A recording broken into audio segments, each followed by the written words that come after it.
Hello ಸ್ನೇಹಿತರೆ, welcome to Karnataka job news YouTube channel. ವೀಕ್ಷಕರೇ, ಕರ್ನಾಟಕ ಸರ್ಕಾರ ಕರ್ನಾಟಕ ಪರೀಕ್ಷಾ ಪ್ರಾಧಿಕಾರದ ವತಿಯಿಂದ ಹೊಸ ನೇಮಕಾತಿ ಅಧಿಸೂಚನೆ ಪ್ರಕಟವಾಗಿರುತ್ತೆ. ವಾಯುವ್ಯ ಕರ್ನಾಟಕ ರಸ್ತೆ ಸಾರಿಗೆ ಸಂಸ್ಥೆಯಲ್ಲಿ ಖಾಲಿ ಇರುವ ವಿವಿಧ ಹುದ್ದೆಗಳ ನೇಮಕಾತಿಗಾಗಿ ಅರ್ಜಿಗಳನ್ನು ಆಹ್ವಾನಿಸಲಾಗಿದ್ದು, ಆಸಕ್ತರು ಆನ್ಲೈನ್ ಮೂಲಕ ಅರ್ಜಿಯನ್ನು ಸಲ್ಲಿಸಬಹುದು. ಆ ನೇಮಕಾತಿ ಕುರಿತಂತೆ ಸಂಪೂರ್ಣ ಮಾಹಿತಿಯನ್ನು ಕೊಡ್ತಾನೆ. ವಿಡಿಯೋವನ್ನು ಕೊನೆವರೆಗೂ ನೋಡಿ. ಹಾಗೆ ವಿಡಿಯೋ ಪ್ರಾರಂಭಿಸೋದಕ್ಕಿಂತ ಮುಂಚೆ ಇದೇ ಮೊದಲ ಬಾರಿಗೆ ನಮ್ಮ ಚಾನಲ್ ನೋಡ್ತಾ ಇದೆ, ಸಬ್ಸ್ಕ್ರೈಬ್ ಮಾಡ್ಕೊಳ್ಳಿ ಮತ್ತು ಬೆಲ್ ಐಕಾನ್ ಕೂಡ ಕ್ಲಿಕ್ ಮಾಡಿ. ಕೆಳಗೆ ವಾಯುವ್ಯ ಕರ್ನಾಟಕ ರಸ್ತೆ ಸಾರಿಗೆ ಸಂಸ್ಥೆಯಲ್ಲಿ ಖಾಲಿ ಇರುವ ವಿವಿಧ ವೃಂದದ ದರ್ಜೆ 2 ಅಧಿಕಾರಿ ಹುದ್ದೆಗಳನ್ನು ಭರ್ತಿ ಮಾಡಿಕೊಳ್ಳಲಾಗ್ತಾ ಇದೆ. ಹುದ್ದೆಗಳ ವಿವರ ಈ ರೀತಿಯಾಗಿದೆ. ಸಹಾಯಕ ಆಡಳಿತಾಧಿಕಾರಿ 2 ಹುದ್ದೆಗಳು ಇದೆ. ಹಾಗೆ ಸಹಾಯಕ ಲೆಕ್ಕಾಧಿಕಾರಿ 2 ಹುದ್ದೆಗಳು ಇರುವಂಥದ್ದು. ಹಾಗೆ ಸಹಾಯಕ ಕಾನೂನು ಅಧಿಕಾರಿ ಒಟ್ಟು 5 ಹುದ್ದೆಗಳು ಇದೆ. ಸಹಾಯಕ ಕಾರ್ಮಿಕ ಮತ್ತು ಕಲ್ಯಾಣಾಧಿಕಾರಿ 4 ಹುದ್ದೆಗಳು ಇರುವಂಥದ್ದು. ಹಾಗೆ ಸಹಾಯಕ ತಾಂತ್ರಿಕ ಶಿಲ್ಪಿ 6 ಹುದ್ದೆಗಳು ಇವೆ. ಸಹಾಯಕ ಸಂಚಾರ ವ್ಯವಸ್ಥಾಪಕ ಒಟ್ಟು 8 ಹುದ್ದೆಗಳು ಇರುವಂಥದ್ದು. ಇದು ದರ್ಜೆ 2ಗೆ ಸಂಬಂಧಪಟ್ಟಿರ್ತಕ್ಕಂಥ ಹುದ್ದೆಗಳು. ಇದರ ವೇತನ ಶ್ರೇಣಿ 42,600 ರೂಪಾಯಿಂದ 75,010 ರೂಪಾಯಿವರೆಗೂ ಕೂಡ ಇರುವಂಥದ್ದು. ಹಾಗೇನು ಡಿಪಾರ್ಟ್ಮೆಂಟ್ ಕೇಡರ್ ಹುದ್ದೆಗಳು ಕೂಡ ಇರುವಂಥದ್ದು. ಇನ್ ಸರ್ವಿಸ್ನವ್ರು ಮಾತ್ರ ಈ ಆಂತರಿಕ ನೇಮಕಾತಿಯಲ್ಲಿ ಅರ್ಜಿಯನ್ನು ಸಲ್ಲಿಸಬಹುದು. ಇಲ್ಲಿವರೆಗೂ ಕೊಟ್ಟಿರ್ತಕ್ಕಂಥ ಡೀಟೇಲ್ಸು ನೇರ ನೇಮಕಾತಿಗೆ ಸಂಬಂಧಪಟ್ಟಿರ್ತಕ್ಕಂಥ ಹುದ್ದೆಗಳು, ಅಂದರೆ ಅರ್ಜಿಯನ್ನು ಫ್ರೆಷರ್ಸ್ ಸಲ್ಲಿಸಲಿಕ್ಕೆ ಇಲ್ಲಿ ಅವಕಾಶ ಇರುತ್ತೆ. ಸೊ ಇದು ಡಿಪಾರ್ಟ್ಮೆಂಟ್ ಕ್ಯಾಂಡಿಡೇಟ್ಸ್ ಮಾತ್ರ ಈ ಹುದ್ದೆಗಳಿಗೆ ಅರ್ಜಿಯನ್ನು ಸಲ್ಲಿಸ್ಬೋದು.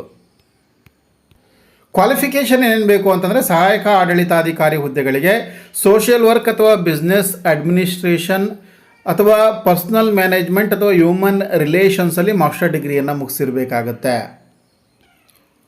ಇನ್ನು ಸಹಾಯಕ ಕಾರ್ಮಿಕ ಮತ್ತು ಕಲ್ಯಾಣಾಧಿಕಾರಿ ಹುದ್ದೆಗಳು, ಇದಕ್ಕೂ ಕೂಡ MSW ಅನ್ನು ಮುಗಿಸಿರಬೇಕಾಗತ್ತೆ, master of social work. So ಅದು ಪೋಸ್ಟ್ ಗ್ರ್ಯಾಜುಯೇಷನ್ ಆಗಿರಬೇಕು. ಇನ್ನು ಸಹಾಯಕ ಕಾನೂನು ಅಧಿಕಾರಿ, ಇದಕ್ಕೆ ಕಾನೂನು ವಿಷಯದಲ್ಲಿ ಪದವಿಯನ್ನು ಮುಗಿಸಿರಬೇಕಾಗತ್ತೆ, ಅಡ್ವೊಕೇಟ್ ಆಗಿರಬೇಕಾಗತ್ತೆ. ಸಹಾಯಕ ತಾಂತ್ರಿಕ ಶಿಲ್ಪಿಗೆ ಆಟೋಮೊಬೈಲ್ಸ್ ಅಥವಾ ಮೆಕ್ಯಾನಿಕಲ್ ಎಂಜಿನಿಯರಿಂಗಲ್ಲಿ ಡಿಗ್ರಿಯನ್ನು ಕಂಪ್ಲೀಟ್ ಮಾಡಿರಬೇಕು ಮತ್ತು ಡ್ರೈವಿಂಗ್ ಲೈಸೆನ್ಸ್ ಕೂಡ ಇರಬೇಕಾಗುತ್ತೆ, ವ್ಯಾಲಿಡ್ ಆಗಿರುವಂಥದ್ದು. ಇನ್ನು ಸಹಾಯಕ ಸಂಚಾರ ವ್ಯವಸ್ಥಾಪಕ ಹುದ್ದೆಗಳು ಇದೆ. ಇದಕ್ಕೆ MBA ಕಂಪ್ಲೀಟ್ ಆಗಿರಬೇಕಾಗತ್ತೆ. ಏಜ್ ಲಿಮಿಟ್ ನೋಡಿ, ಸಾಮಾನ್ಯ ಅರ್ಹತಾ ಅಭ್ಯರ್ಥಿಗಳಿಗೆ 38 ವರ್ಷ ಇದೆ. 2A 2B 3A 3Bಗೆ 41 ವರ್ಷ ಇದೆ. SC ST ಕ್ಯಾಟಗರಿಯವನಿಗೆ 43 ವರ್ಷದವರಿಗೂ ಕೂಡ ಅರ್ಜಿಯನ್ನು ಸಲ್ಲಿಸ್ಬೋದು.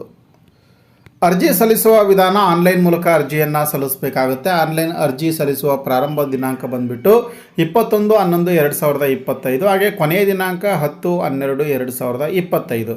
ಅರ್ಜಿ ಶುಲ್ಕವನ್ನು ಪಾವತಿ ಮಾಡೋದಕ್ಕೆ ಕೊನೆಯ ದಿನಾಂಕ 11/11/2025.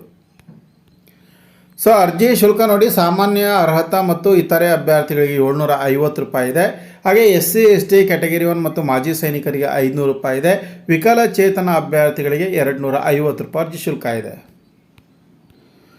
ಸೊ ಗೆಳೆಯರ, ಆಸಕ್ತರು ಕೂಡಲೇ ಅರ್ಜಿಯನ್ನು ಸಲ್ಲಿಸಿ. KEA ಅಧಿಕೃತ ವೆಬ್ಸೈಟ್ಗೆ ವಿಸಿಟ್ ಮಾಡಿ ಆನ್ಲೈನ್ ಮೂಲಕ ಅರ್ಜಿಯನ್ನು ಸಲ್ಲಿಸಬೇಕಾಗುತ್ತೆ. ಇದಿಷ್ಟು ಗೆಳೆಯರೇ, ವಾಯುವ್ಯ ಕರ್ನಾಟಕ ರಸ್ತೆ ಸಾರಿಗೆ ಸಂಸ್ಥೆಯಲ್ಲಿ ಖಾಲಿ ಇರುವ ವಿವಿಧ ವೃಂದದ ದರ್ಜೆ 2 ಅಧಿಕಾರಿ ಹುದ್ದೆಗಳ ನೇಮಕಾತಿ ಕುರಿತಾಗಿರತಕ್ಕಂಥ ಮಾಹಿತಿ. ಸೊ ಈ ಮಾಹಿತಿಯನ್ನು ಆದಷ್ಟು ಶೇರ್ ಮಾಡಿ. ಇದೇ ರೀತಿಯ ಮತ್ತೊಂದು ಹೊಸ ಉದ್ಯೋಗ ಮಾಹಿತಿಯೊಂದಿಗೆ ಮುಂದಿನ ವಿಡಿಯೋದಲ್ಲಿ ಭೇಟಿ ಆಗ್ತೇನೆ. ಅಲ್ಲಿವರೆಗೂ ನಮಸ್ಕಾರ.